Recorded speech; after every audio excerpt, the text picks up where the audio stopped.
Bueno, pues primer que res, una valoració del partit. Bueno, jo crec que ha sigut un partit, un derbi.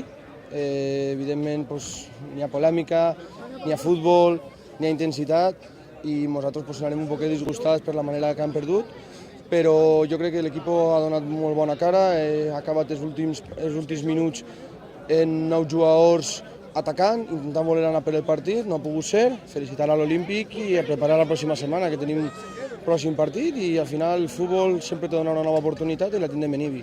Companys.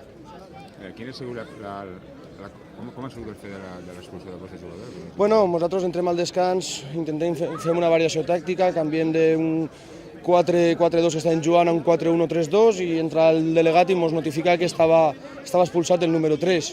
Jo tinc que ser sincer, jo creia que estava expulsat quan li he tret la segona targeta groga, no l'expulsa, minut 38-39, però es veu que en línia sí que s'ho ha apuntat, el banquillo de l'Olímpic al descans li ho ha recriminat, s'ho han parlat i ens han decidit expulsar al Chato. Jo crec que això és un punt d'inflexió en el partit, jo crec que fins aleshores havia sigut un partit que estava molt igualat i dir que per mi, pel meu cos tècnic, això és un punt importantíssim, no? L'Olímpic ha sabut jugar en aquest factor i no res. L'Abrit jo crec que ha fet el que tenia que fer, ha aplicat el reglament. Jo la veritat és que aquesta norma no la conec perquè tampoc me conec el reglament i a partir d'ahir, evidentment, n'hi ha que alçar el cap i n'hi ha que seguir treballant. Però m'agrada tot bona segona part de l'Ontinyent, ho intentat sempre.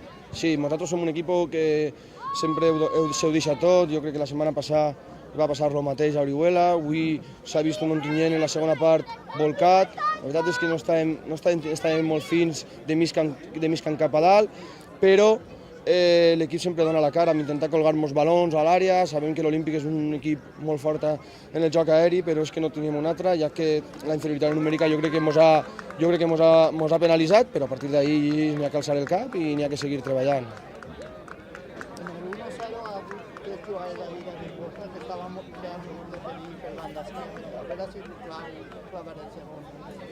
Sí, evidentment, clavar el segon, la veritat és que canvia el partit. Jo crec que l'equip ha eixit molt bé. La primera part, l'equip els primers 15-20 minuts sí tenen una intensitat brutal. El gol que fa Alberto és una jugada que partís de banda esquerra. Sabíem que ells en el lateral dret anaven a patir quan Alberto poguera encarar-lo, perquè Alberto és un jugador molt desequilibrant. Sabíem per on tenien que entrar, ho han fet bé. Jo crec que n'hi ha dos jugades claus en el partit. La primera, que és el penal claríssim de Víctor, va a terra, el valor impacta en la mà i és un penalti claríssim. I després el segon punt d'inflexió és l'expulsió del Chato al descans.